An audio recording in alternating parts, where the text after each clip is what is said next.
Hello, good evening, and welcome to another town hall with Senator Bill Dodd here. This evening, we're concentrating on emergency preparedness amid the dual challenges of the coronavirus pandemic and record-setting wildfires. My name is Rick Wynn. I'm one of the volunteer hosts on KSVY 91.3 FM in Sonoma. This evening's town hall is being presented on all of our platforms, including Sonoma TV, Comcast Channel 27 in Sonoma Valley, SonomaTV.org, Sonoma TV on YouTube, and KSVY 91.3 in Sonoma, streaming on KSVY.org. And of course, you can ask your Alexa or Google or Apple device to play KSVY.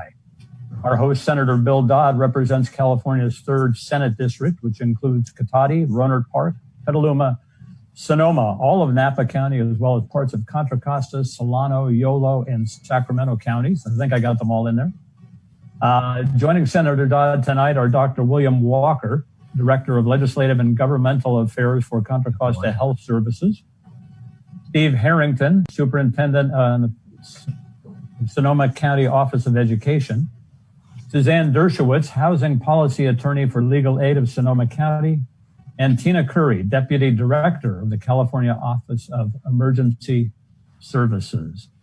Tonight, we have received a number of questions via townhall@ksvy.org that we will be asking a little bit later on.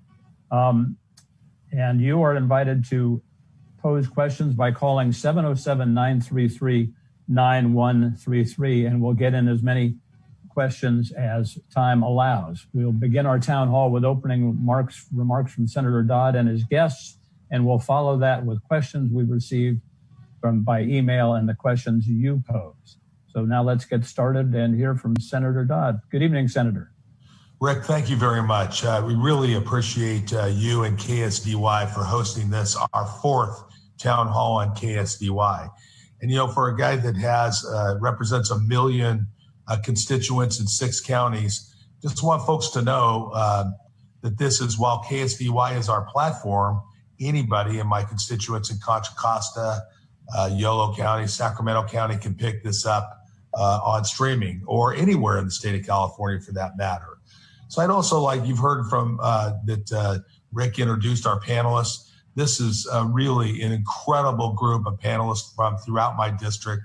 Really appreciative of them being with us, particularly at 6 o'clock at night. They probably could be home with their families, eating dinner and enjoying that. But they're here really, carrying the torch for public service, which they all do every single day. And it doesn't matter what time of day or night it is, they're serving. And so thank you to all of you very, very much. But, keeping Californians safe is my top priority.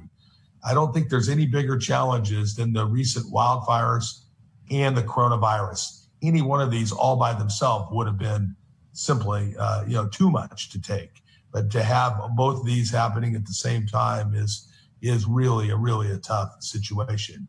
Obviously, both present significant threats to life and property, as well as the economic well-being of our state. Both are likely, unfortunately, to be with us for a while. There's no vaccine, and we all know that climate change is driving bigger and bigger and more destructive fires. The situation underscores the absolute need for preparedness. For wildfires, it means creating defensible space around homes. It means signing up for cell phone alerts. It means making evacuation plans and pack go bags. For COVID-19, it's no different today than it's always been. We need to wear a mask. We need to avoid large gatherings. And, simply put, we need to follow public health directives. As far as the legislative effort, we've done a lot in Sacramento on a number of these different fronts. But unfortunately, as we've seen with the wildfires and we've seen in certain situations with the COVID response, the state has a lot of work to do. There's no doubt about it.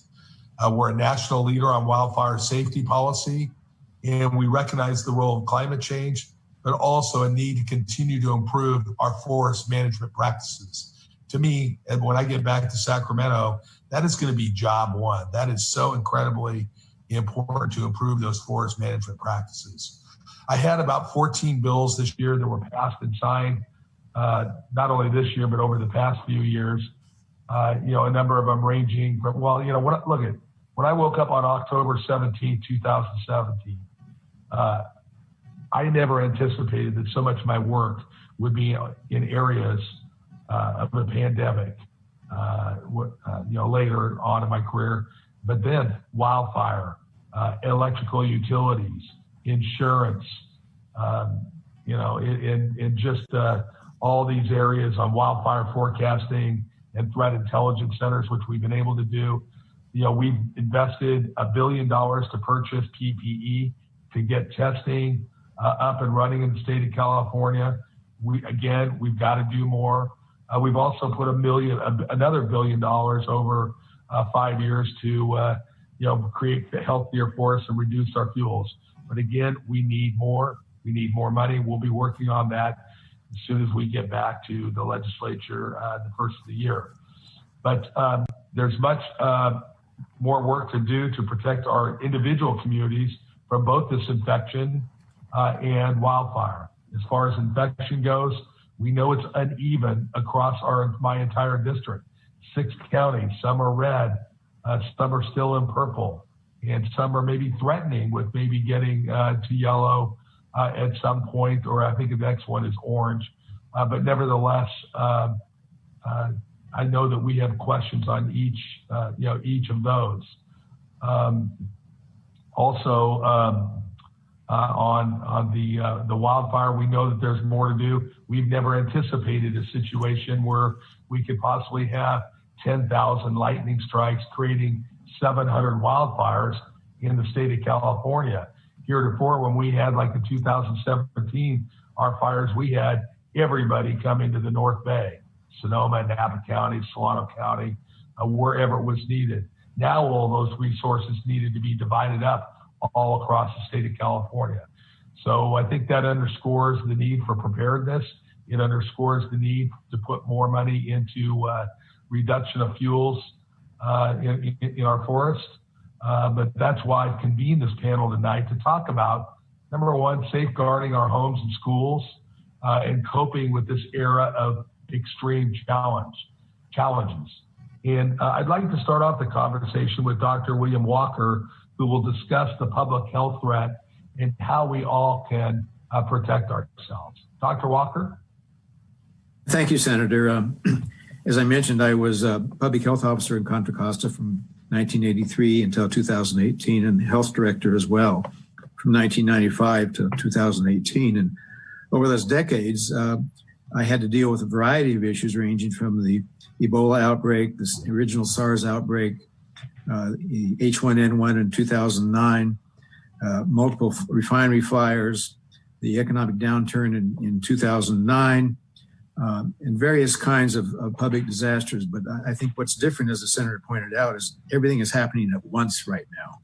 And it impacts not only our safety, but also our economic viability, impacts businesses, impacts schools, and it's all coming together at once, which is, I think, a good convening for tonight's panel to begin to discuss how COVID interacts with OES and fires and loss of housing and the impact on our homeless populations. All those issues are intertwined at this point. And I think the biggest message is we agencies can't get through this together. We can only get through it with the total cooperation of the communities, realizing what we all have to do to survive this.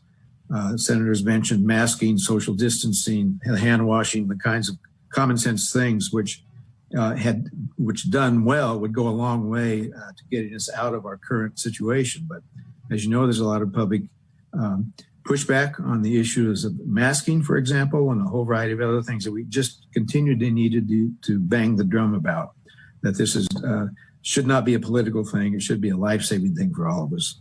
So I'll leave it at that as a start. Okay, great. Thank you, Dr. Walker.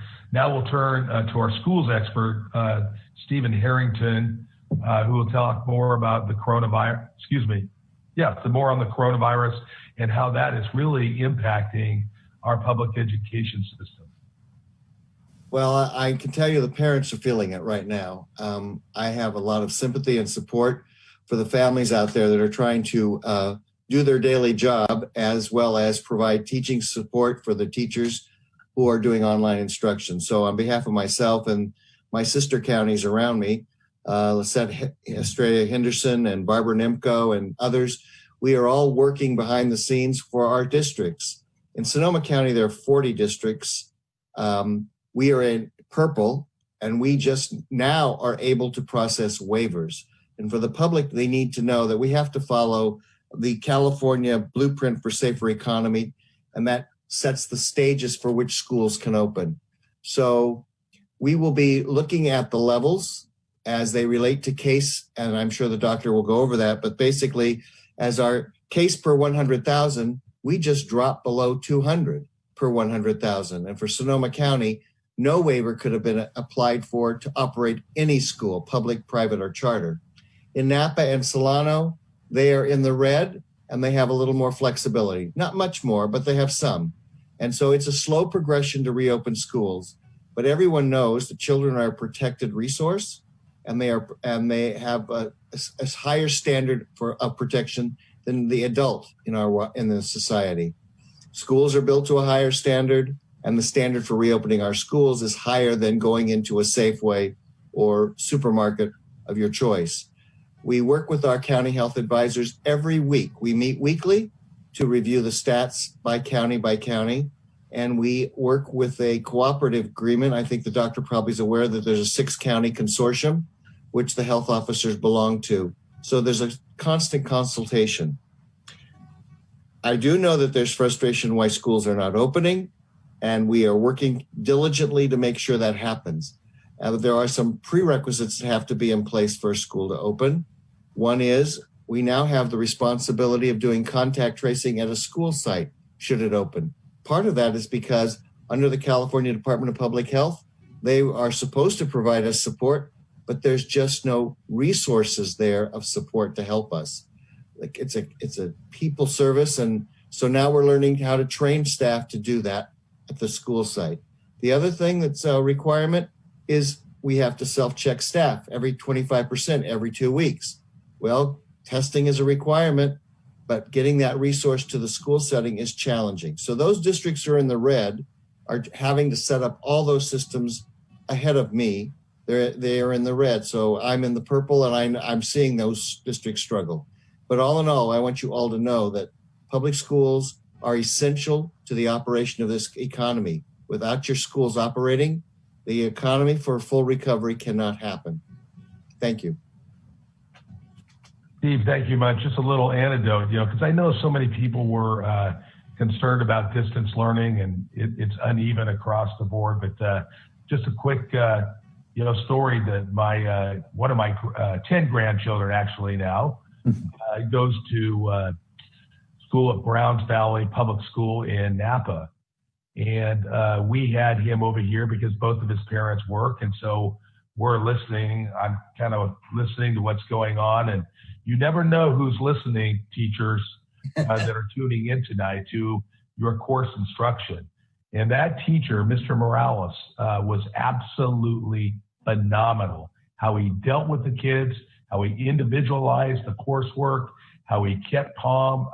My wife and I, Mary and I, were just so impressed. I took the time to call the principal on Sunday and let him know just how highly we thought of the instructors. So this is a tough gig for instructors at this point in time, and I take my hat off to them for a good job that they do. So thank you very much, Steve. I appreciate your comments. Well, we know that coronavirus has worsened our housing crisis in so many ways. Suzanne Dershowitz is here today to talk about tenant rights in eviction law. Suzanne? Thank you so much, Senator. Hi, my name is Susie Dershowitz. I'm the housing policy attorney for Legal Aid of Sonoma County. I manage the organization's state and local policy advocacy to strengthen tenant protections for low-income renters, expand access to affordable housing, and prevent displacement. I also lead a regional coalition of North Bay housing and tenant advocates and community organizers. So just a few words about legal aid and the services we provide, especially right now to meet this moment. So our mission is to promote social justice and advance human rights for vulnerable people in our community. Legal aid has provided free, full-scope legal services, including advice and negotiations and court representation to low-income individuals in Sonoma County for over 60 years. Housing is a critical issue legal aid focuses on. Our housing team provides eviction defense and helps to ensure safe and habitable housing. Our homelessness prevention project removes barriers to housing for individuals experiencing homelessness. Legal aid also has programs focused on disaster relief, employment and health, and preventing child abuse, domestic violence, and elder abuse. Today, I'm going to discuss a new state law that provides critical protections for tenants who are unable to pay rent due to COVID-19. And I just want folks to know the law is changing really rapidly in this area right now. So please contact a local legal services organization like Legal Aid of Sonoma County if you have questions about how to respond to a notice from your landlord or if your landlord has filed an eviction case against you. Thank you. Thank you very much, Suzanne. Appreciate your comments. Finally, let's hear from Tina Curry of Cal Office of Emergency Services, who will talk about how we all can be better, have better preparation for a wildfire. Tina? Hi, good evening. Thank you, Senator, and just appreciate all of your listeners and viewers taking the time out to tune in tonight. It's just a pleasure to speak to you all. And Cal OES is a state agency, as you probably guessed, and our charge is to bring together all the other state departments that have a role in disaster relief to make sure that those services are delivered as efficiently and effectively, through our county governments who are really on the front lines of all these disasters in our cities, and then, of course, to all of you.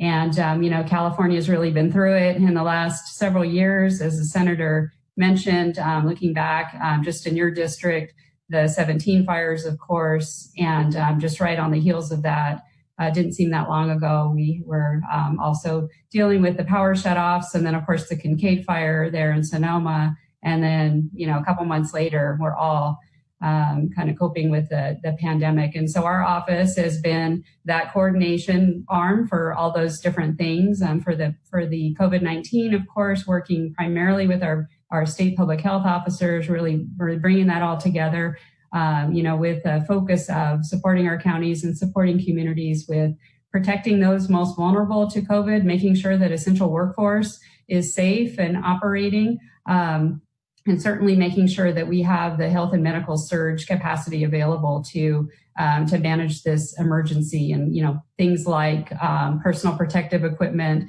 as the senator mentioned, was a big part of, or just an example of some of the things that we facilitated. And then, of course, we knew that COVID was going to make the inevitable other types of disasters in California even more complicated. Everything from how do we help our counties set up shelters in a way that are safe and can include social distancing and screening and temperature checks. How will schools who are already managing this complicated distance learning, what will that mean when there's a wildfire with evacuations and air quality? All those things that just made what we were already responding to for COVID even more complicated. And then the messaging around all of that and all these different state agencies and the federal government, which I can talk about later, that now is providing disaster assistance to many communities in your district. How do we make that kind of information sharing and messaging in a way that's not less confusing? Because there's a lot of things going on and a lot of services available, and our charge is to simplify that as much as possible. But I think you said it best, Senator, but it's worth repeating in terms of preparedness in California. It has a lot of facets. There's work on what we call the mitigation front. That's the defensible space, vegetation management, doing those things to buy down risk, make disasters less impactful, prevent them if we can. There's our ability to respond. We have a mutual aid system in California that we turn to and serves us well, but it was very, very stretched in these last fires. The fires were all over the state at the same time due to all of those lightning strikes, and we were bringing in aid as quickly as we could from other states and moving resources around. And then finally, the individual preparedness or planning. So we as a state government are responsible for figuring out how it is we're going to come together and respond to disasters in an effective way under any scenario. And there's a lot that individuals could do as well to be part of that preparedness ethos. And that is, sign up for alerts, make sure that you're informed and you know what can happen in your neighborhood, in your jurisdiction, and follow instructions. Your safety, there is nothing more important than that. And heeding the advice and the warnings from emergency officials is of utmost important when we're faced with these emergencies. So it takes all of that to be better prepared, and certainly we're working on all those fronts. Thank you very much, Tina. Cal OES, like our public school systems and our public health systems, always stand ready to back up, their departments and the state of California, the people, when events like this happen. So I'd like to thank, everybody for their comments, tonight. But just one aside on OES, your director, Mark Gillarducci, does such a great job. And I'll tell you, it's not only with the fires. I got to know him in 2015. So we know that these fires, climate-driven fires, have been just devastating to the North State for sure, for 5 consecutive years with multiple fires.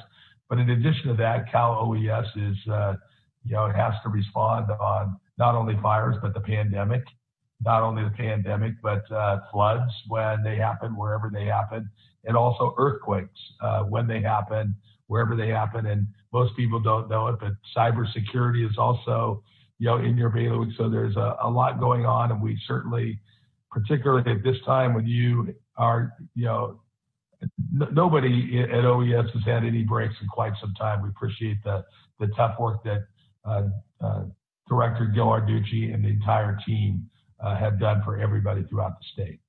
Well, folks, clearly we have a tough road ahead. There is no silver bullet. The coronavirus has already killed 200,000 nationwide and 15,000 people in our state. It's cost us a lot of jobs. It's altered life for millions around the globe. And really, it's altered life for millions in the state of California. But I really do believe in each of these things. We need to follow sound science and medical directives to curb the infection rate for coronavirus. The sooner we do, the sooner we can rebuild our economy. And we're starting to see that. And we're starting to see that come around right now from the great work, frankly, that our society has done, since I think it's probably the middle of August, maybe the beginning of August, when we recognized that we had, a surge that was just something that we need to do something about. And it's the same for the wildfires. This month is just absolutely brutal, with 31 lives lost in our state and nearly 4 million acres that have burned. And, climate change has driven the average temperatures up, and it's dried the state, making us more susceptible to unchecked fires. But preparedness can help us survive. There's a true saying, an ounce of prevention is worth a pound of cure. We must all take steps to protect ourselves. And I continue to advocate for you on other matters in Sacramento. We know that our session was shortened by the pandemic. We still were able to get a number of bills through.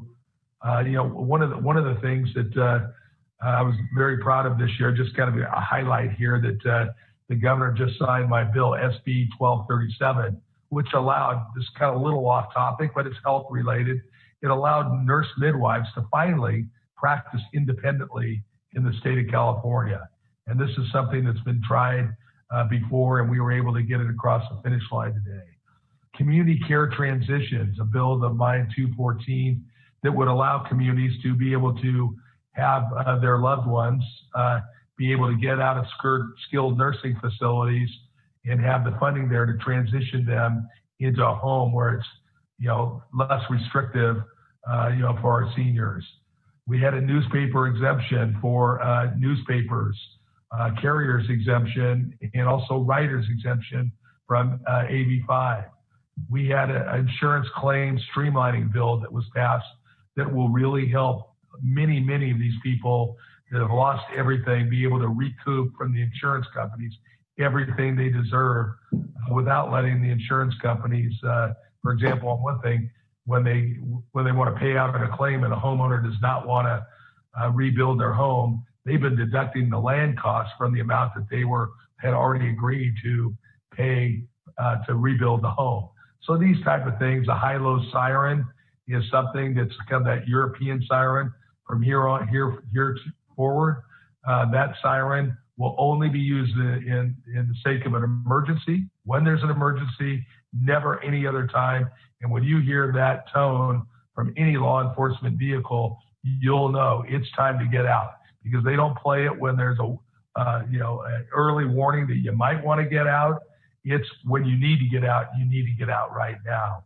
And then also, we had a bill that I was a co-author of, which would allow independent review of police shootings of unarmed people. I think those are critically important things that we were able to advance even with COVID-19. But next year, wildfire continues to be a focus. We're considering new policies in areas including the environment, housing, education, and social justice. And I welcome all your inputs. If you have any ideas, you can put them in the chat. We'll get, my team will give a number or an email address on the chat for you, so you can give us a bill idea. This happens a lot where constituents give us an idea for a bill and we run it, and we always appreciate your help. So now it's that time for question and answers. We got about 40 minutes or so. So Rick, I'm going to pass it back to you, and let's see what folks have in mind in terms of what's on their mind. Thank you, Senator. My question is, 2020 will end, won't it? Sooner rather than later, hopefully. Hopefully. We're going to start with some tenant landlord right questions. This is the way they came in. And a District 3 renter. I'm a tenant. I've lost my job because of coronavirus, and I'm finding it hard to pay my rent. I'm worried about getting evicted. What legal protections do I have? Suzanne?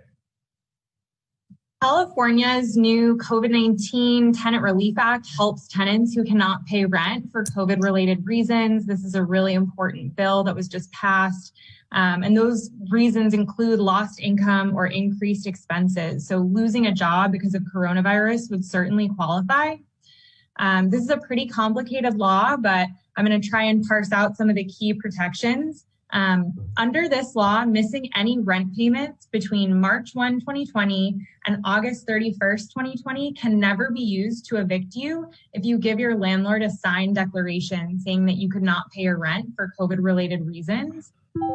Then there's another time period. So you can also never be evicted for missing rent payments due between September 1, 2020 and January 31st, 2021 if you give your landlord the same declaration each month and pay a total of 25% of the rent due for the entire 5-month period by January 31st, 2021. And one really important thing I want to drive home is that to get this protection, tenants need to act. So if a landlord wants to recover rent that wasn't paid for those time periods, they must give you a 15 business day notice to pay rent or quit that explains the new law, and they have to give you a blank declaration of COVID-19 related financial distress that you can sign, which says you've had economic impacts from the pandemic. So if the landlord sends you this notice to pay or get out, an impacted tenant should sign and return the declaration to their landlord within 15 days each time the tenant is given a notice. And we always recommend that folks keep a copy of each notice and signed declaration for your records. Ask your landlord in writing to acknowledge that they received each declaration. And one other important thing, even if you can't pay anything, February 1st, 2021 is the earliest date an eviction court case can be filed against you, as long as you give the landlord the form declarations each month. And one other point I want to make, because this has been coming up a lot lately, folks have been asking, well, do I still owe the rent? The tenant still owes any unpaid rent, and the landlord can sue the tenant to recover this money in small claims court after March 1st, 2021. So for any rent payments the tenant is able to make, The tenant should really try to indicate which months the rent payments are for and ask the landlord for rent receipts whenever possible.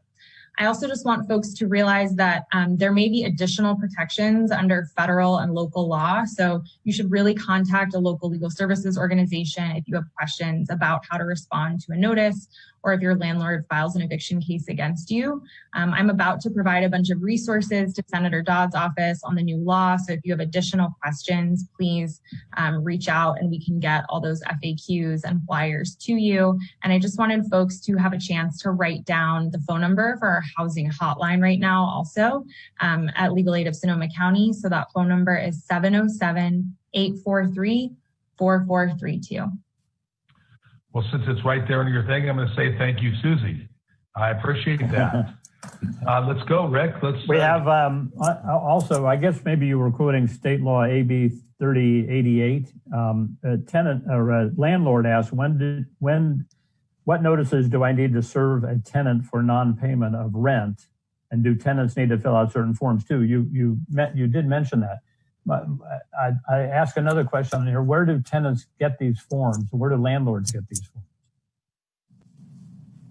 So thanks for the question. And there are a lot of different places to get the forms. The law actually dictates what needs to be in the notice and what needs to be in the declaration. But in those resources, I'm going to send out to Senator Dodd's office. There'll be a copy of the blank declaration so tenants can take a look at that. And if landlords need help obtaining the different notices required by the law, they should contact.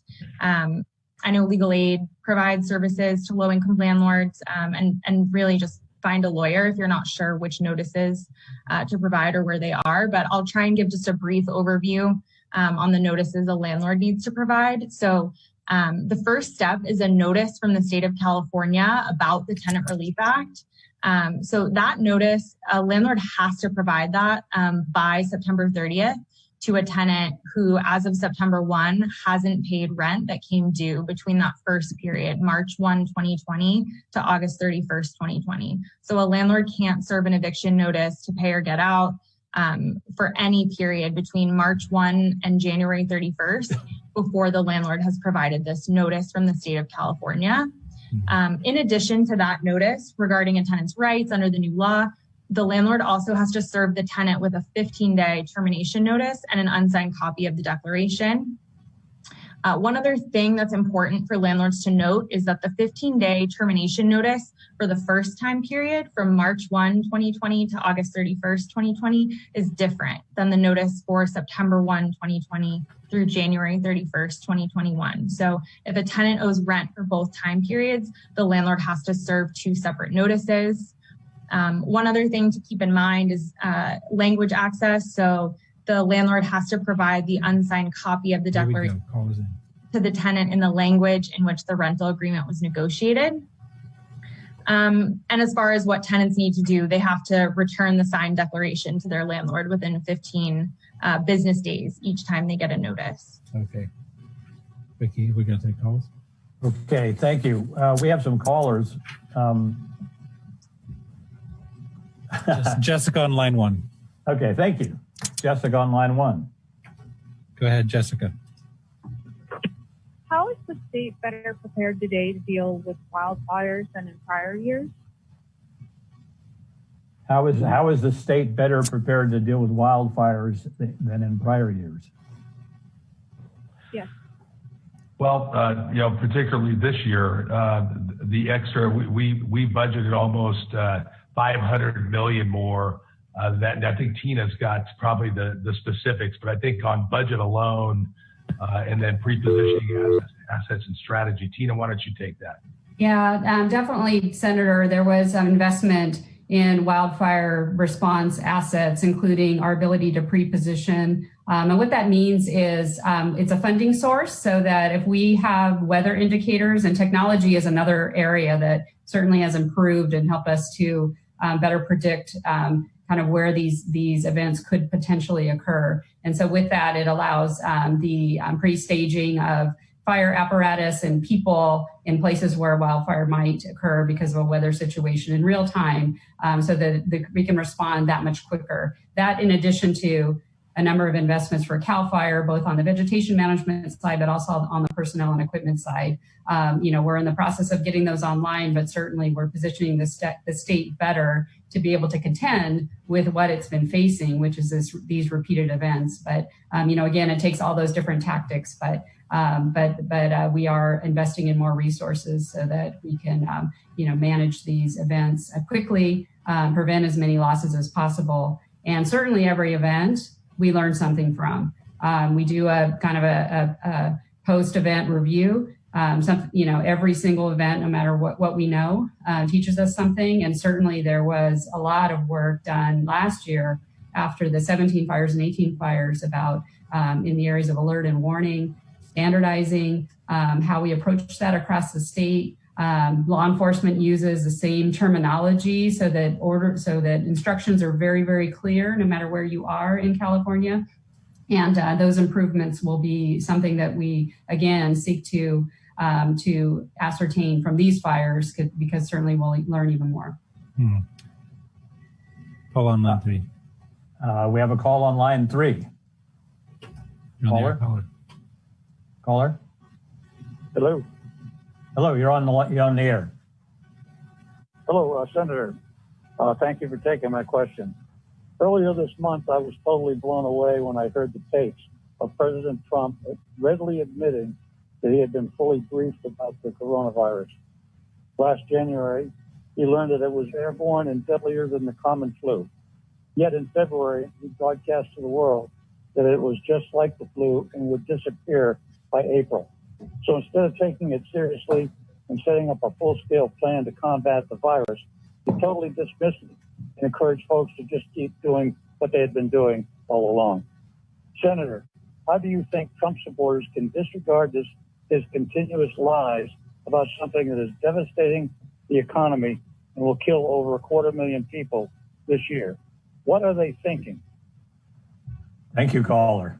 Well, let me tell you first, this is a state operation that we're running here, and so we're not going to get political tonight. But I think what we can, from a policy standpoint, we are free to praise or criticize policy. And I think the caller makes some very good, strong, comments, very prudent on the behavior of this president in the White House and decisions that have been made. And I think that underscores why we need to use science first and follow the public health directives. We've kind of gone in and out of that. And I think what we've seen over time is we must do it. I'll tell you, Republicans and Democrats are going to have an opportunity to go to the polls to judge how this is all gone on. And I hope people look at integrity as they would in any decisions they make, even in their family lives or in their decisions at the polls. So thank you. We have John on line, John from the left next. Yeah, I'd like to pose a question about fire prevention, essentially. And it's regarding the backfiring or the burning of the brush around the forest rather than the backfires. How is the state adopting that, or what steps is the state taking to adopt that? Tina, I have some information on that, but if you've got it, go. Go ahead, Senator, and I'm happy to add what I know. Yeah, I mean, essentially the state did I can't remember the technical term of it, but an EIR for all of these back burns and everything. So the state is very, very prepared in terms of, managing these forests and doing early type of, backfires, if you called them that. I think that's, appropriate. We haven't done, let's face it, Rome wasn't built overnight. And this is something that it really takes a lot of coordination, not only with fire officials, but local health officials, airborne officials. We've got to stop the bureaucracy, and so that we can do more and more and more. But that's exactly what our goal is going to be. And if all these events that we've had this year are not a clear example to Sacramento that more needs to be done in this area, then we're missing the boat. Tina, anything to add there? And you're absolutely right. That is a tactic, but conditions have to be just right so that it can be done safely. So there's a lot of calculation that goes into the timing for those operations and other vegetation management that doesn't involve burning. There's several techniques, and also we're reminded, not so much in your district, fortunately, but there has been a problem with dead and dying trees for some time, especially along the Central Sierra. So there was a lot of investment as well and work that is being done. It's a daunting task. It's going to take a while, but other prior year investments into kind of managing these forests so that every year we've done a little more and done or hopefully a lot more and done better to kind of lessen this risk. But it's a big job, and conditions have to be just right. We have a question, kind of a question that was emailed, but I'm going to amplify on it a little bit. It's about the president telling us we need to clean our floors in our forests and about removing fuel and debris. But isn't a large portion of our forest federal land? And what responsibility does California have for maintaining that fire safe? Well, I think it's 57%, somewhere within a point or two of that is federal forest. So when the president comes and talks to us about raking America great again, that is something that is obviously something that maybe he can do. But I was trying to be funny there. But nevertheless, I think let's talk about what's good about this. And I don't know if it was the CAL FIRE chief or Director Gil Arducci, but one of them has recently signed an MOU with the governor and the U.S. Forest Service to start managing that land. And so that's something that's very, very important to all of us, certainly in the North State, in a few areas in the South. Tina, anything to add? Yeah, there's definitely, it's got to be a partnership. That's how we look at it, when we respond to disasters, it's a partnership. There are state personnel and local personnel that are on federal lands, and vice versa. It's when at the end of the day, these events impact people and communities and homes in California. And so our office and certainly our partners at CAL FIRE and our partners in the Federal Forest Service look at it that way and are forging partnerships, not just to respond, but to plan to prepare for these events even better in California going forward, because it is a shared responsibility. Andrew from St. Helena asks on email, fires start all the time. The cause doesn't matter. We deserve better, faster response for the taxes we pay in the state. Is there an oversight committee for CAL FIRE? If so, I'd like to be involved before it's too late. Is there an oversight committee for CAL FIRE? Tina? I can't speak to those particulars in CAL FIRE, not because I just don't want to speak out of turn.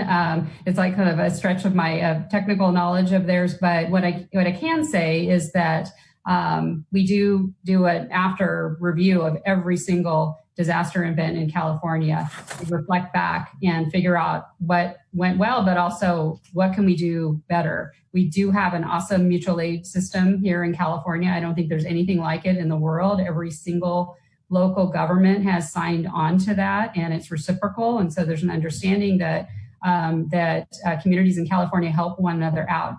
That Cal OES manages an engine program. So we've invested in hundreds of fire engine equipment. We maintain it, we pay for it. Local government puts the personnel to it, and when the event happens, they answer the call, while at the same time, able to respond and have more resources to respond in their own jurisdiction. So that's not to say everything's perfect or good enough. It's just that we do have one of the most robust systems, and that's because of the cooperation that has been forged here in the state to manage these fires, and that are real and that are happening year round, not just during a fire season. So we will be looking at these events and figuring out how we can do better. That review will include CAL FIRE and as it does in other fire events, and we will make improvements from there. And just to add on to that, I had a meeting by Zoom with the director, Gil Arducci from OES on, I think it was just yesterday, in fact, and because there is questions that I have in terms of who prioritizes where the resources go, airplanes, helicopters, different trucks, manpower. And so I think that's something that there may be, I wouldn't call it an investigation. I would call it a review. And then Andrew, I think your name was Andrew, I apologize. If we thought that the responses were not in line with what really made sense to the legislature, we could ask for an audit of the reports and who did what during those time periods. Again, I'm going to remind though, 10,000 lightning strikes, 700 fires, 25 fires, major fires. It's, I think that there's lots of reasons to be concerned, particularly when our area didn't get the resources that perhaps we thought we should have. At the same time, that was happening at 699 sites all across the state of California. So Andrew, you can call into my team and try to get a hold of me, or let's get your concerns and maybe we can follow up with you. Thank you. Let's switch gears here a little bit and talk about the schools. One of the questions is, how good is virtual education students are receiving now? Senator Dodd, you made a personal reference to that earlier, one of your grandchildren. What are the strengths and weaknesses of this online education? And are there any long-term negative effects from distance learning? That's quite a bit. Anyway. I'll try to answer most of those. Okay, good. First of all, the public needs to know we went to distance learning March 13th, pretty fast. And we was laid on schools and laid on teachers. The preparedness for that wasn't as well defined as it is currently. And the reason for that is the state legislature enacted some policies and provisions by which distance learning had to operate going forward. So this academic school year, it's a little more structured. There's a prerequisite of required minutes for teachers and students. There's a prerequisite for online attendance and grading, and there's a prerequisite for student engagement activities. So the teacher can monitor if the student goes off task very easily on the computer, whether they muted themselves or done other activities. So all of that is now built into the future activities that teachers are doing with their students. Now, academically, as we assess it, there's several things we can find in relationship to it. One, for many of our teachers, the transition to going to distance learning has brought them faster into the technology ages and development of their classroom than they probably anticipated. And so we know that all students don't learn by one methodology or delivery system. So we believe that we are finding more student engagement for students as it relates to technology interuse. Now, is the academic sustained? I don't know. That's one of the things we would say we are looking at, that academic attainment issue, whether it's going to grow or whether it's going to be a flat or plateau. One of the things, though, students need social engagement, and that's the one thing that school provides. Students need social development skills. Students need to have interaction with their peer group so they can grow developmentally and academically as well. Those things are missing from this format because we're all on a screen, but we're not having to have that human contact or connectivity that's so essential for success. So I have, and I've expressed this to Senator Dodd, when we talk about students, they have gone through in the last 5 years multiple traumas. You think about it, they've gone through fire, they've gone through flood in Guerneville, they've gone through a second fire in Sonoma Kincaid. We had to evacuate over 200,000 students. And then we had the trauma of the Paradise Fire, which brought all the smoke into Sonoma County first, and we had a reactivation of traumatic events for students. So this mutual impact of trauma on students is what I consider to be the most concerning event that lies ahead. And some sort of emotional development and stability needs to be looked at. We have a whole, in our particular county, in Napa and Solano, we have 5 years of these catastrophic events on children and sustaining effects and getting mental health support is essential in our public schools. So I think that's a statewide issue for mental health support and for children especially. But remember, we are victims on the other end. We have adults in this county. We had over 250 teachers lose their homes. We had 6,000 homes lost in the Tubbs fire. So there's a lot of emotional stress in a family. And that's what I said when I started my comments. I have a lot of sympathy and empathy for the families in Sonoma and Solano and Napa, because they've gone through these events over and over again. And now it's compounded with the stress of the pandemic, and it's compounded with the frustration. And I have another concern about child abuse. We are, that connectivity between the school and the children, someone gets to monitor. And so putting people in all these stressors is of concern. So I believe that's the downside of being in isolation. But I also believe there's an academic growth side for the professional teacher, and there's an academic growth side for the student. Whether or not it's going to be counterbalanced with this emotional stress, I don't know. Thank you, Dr. Harrington. We have Kevin from Napa on the line with a question. Kevin, please make it brief, as we have a lot of other questions to get to. Thank you. Absolutely. Thanks for taking my question. I'm in a wheelchair, and I'm thinking about what's available for the healthcare or as far as disaster preparedness. My question is in relation to AB 2064. I'm wondering if the legislature might be considering any legislation to address the state audit to prepare people with disabilities from national and public health disasters. Thank you for taking my question. I appreciate it. There's a lot going on. Thanks. Thank you, Kevin. William, do you have anything on that at all? No, I don't. No. Okay, so I'm not familiar right off the top of my head on, is the caller still on? No, he's, is he good? Are you still there? Still here, Kevin? Yeah. The senator? Yeah, AB 2604, if you could just kind of quickly give us a heads up on the gist of that. Did that pass? Is that still something that needs to be done? I can't remember. We have 1,500 bills. There's so much going on, and honestly, I was talking to my friends at the National MS Society. They had asked kind of about that, but it was a little general. But I guess just disaster planning in general, it would be great to just focus on that for people that with disabilities.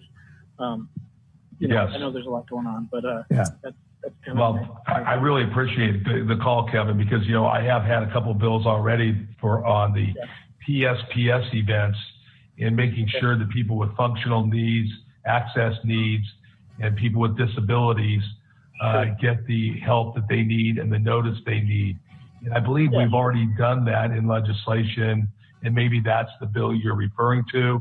We've already done that in legislation to make sure that these communities who are so incredibly, vulnerable, to these events with no power. You've got a wheelchair. It's electrical wheelchair. How does it get powered up? And I feel like a number of different things, ventilators, and the like. Tina, do you have anything on this? Yeah, I would add that the OES, as part of our office, we have what we call an Office of Access and Functional Needs. It's actually a program that we've had for a number of years for that very reason, to make sure that there is leadership and the state is able to provide every resource at its disposal to help communities and members of communities to plan for emergencies in a way that's inclusive of all the people in their communities, including those folks with access and functional needs. So there's, I know we've got a lot of material to cover, but I will say just that at our website, caloes.ca.gov, we have posted every tool, every planning guide and legislation that has been enacted in this area that has been directed to our office can be found there. And so hopefully that's a helpful resource for you. And then certainly we can provide more if you'd like to follow up with us after this call. Thank you, Kevin. Great question. While we're on the medical side, Dr. Walker, a question from a concerned foodie. It seems odd that you can go into a restaurant in some counties and remove your mask when you sit at the table. Doesn't that create a risk for the waiters and restaurant employees? Well, I think, around the state, we're now dealing with this issue of opening up indoor dining. As you know, we've had outdoor dining and takeout for a long time, and outdoor dining has given us some experience with masking. For those of you who've done it, you know that you're generally asked to wear your mask even at the table, unless you're eating or drinking actively. The waiters are always wearing masks, and the waiters actually social distance as much as possible. So I think that it's one of the, there's obviously some element of risk, but not nearly as risky as a lot of other behaviors, like going to bars, taking off your mask, being in close contact with friends and family in a home environment. So as we move to indoor dining, however, there are some new issues to deal with. One is that ventilation is important in the restaurant. We've learned that. Second, that as the counties move from the purple or more restrictive tier to the red tier, which a number of counties in the Senator's District are now moving into, restaurants can open to 25% capacity and up to 100 folks. And that's going to involve some space issues within restaurants, and also deal with the issue of really enforcing the masking issue as much as possible. So using common sense, knowing that you can't eat through a mask, but to try to eat and drink and then intermittently put your mask on is the best approach that we can encourage people to do. All right, Rick, you need to take the top of the hour. Top of the hour, it is 7 o'clock on KSUY 91.3 in Sonoma, and Sonoma TV, channel 27 on Comcast. Does that do it, Bob? Oh, I think we're good. Okay, are we on? We're ready to go. We are on. Okay, Dr. Walker, how concerned are you about when the cold weather comes and social distance cocktails are no longer available in your backyard, and eating outside at restaurants is no longer available? What happens? Well, that's where the messaging continues and the practice gets more difficult. And that is that whether you're inside or out, maintaining your social distance of 6 feet is important. Wearing an appropriate mask is important. And it's also useful to recognize that the mask is not simply to protect other people from you, but that if you are wearing a mask, you get a lower dose of whatever virus you might interact with, which either leads to a non-symptomatic infection or a very low-grade infection. So wearing the mask protects not only you, but the people around you. With regard to the kinds of indoor activities, most health departments are still recommending that you deal with social bubbles, that you deal with people of your friends and family that you see regularly, and that you don't have large house parties, that you aren't with people with whom you don't know what their contact has been, if you're having a house party or a backyard barbecue or any kind of gathering like that. This is going to be with us for a long time. There's a lot of vaccine work on the horizon, but even after there is a proven vaccine, there are going to be long periods of time with regard to distribution, and then also the issue of whether people will actually uptake the vaccine and whether the anti-vaccine movement actually begins to exert its influence there as well. So there are a lot of issues, but again, back to the basics: social distancing, masking, using common sense. Okay, the dog person needs to mute, please. We need to mute the dog. Whoever has the dog barking, please. Mute until your turn. Great. Yeah. All right. Yes, Joe, mute until your turn. On the subject of the vaccine, Dr. Walker, it seems to be a political football, but your thoughts are that it's coming in no time soon. Do I read that correctly? Well, there are some 200 projects around the world now developing vaccines. As you know, there are 4 or 5 in the U.S. that are being looked at.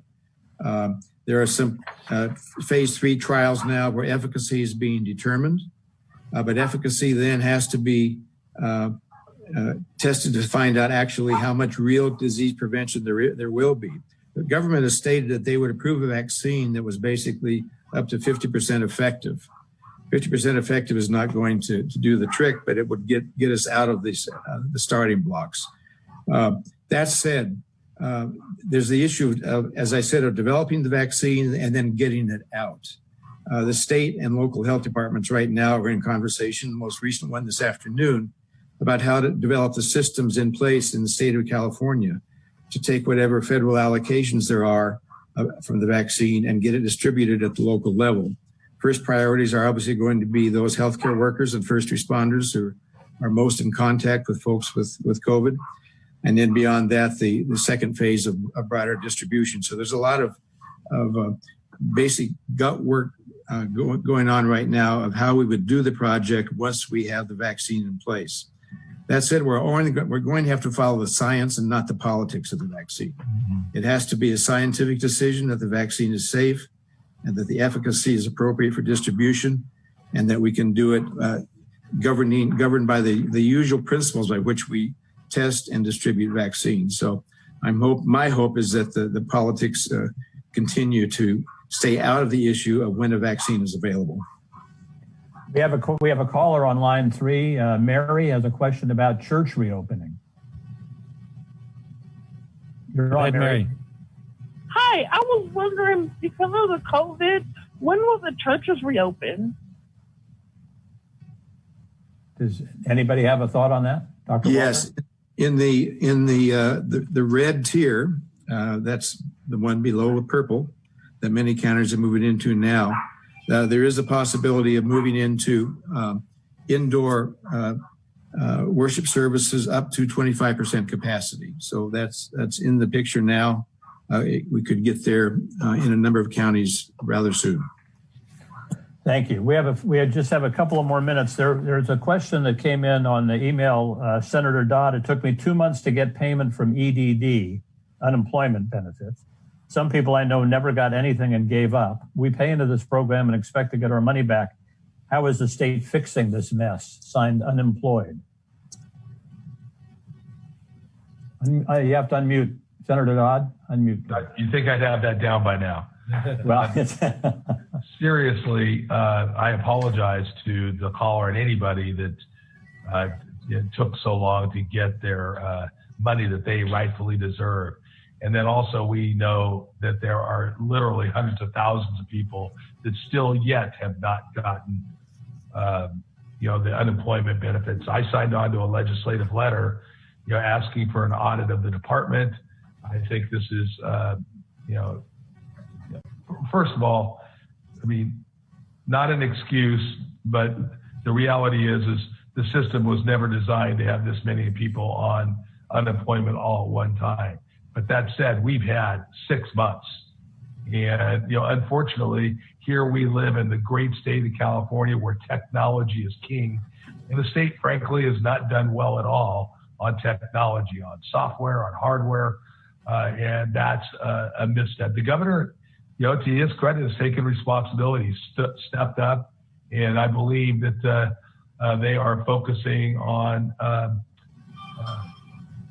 a new program right now that will address anybody that's applying for unemployment benefits going forward. They've got one group of people that are working for them to see if they can get that time frame down, and the balance of the work on the rest is continuing and ongoing. I'd like to thank my staff, probably in the district, 7 or 8 of them that are working every single day trying to get into the unemployment, the EDD, to try to get answers for our constituents. So I apologize.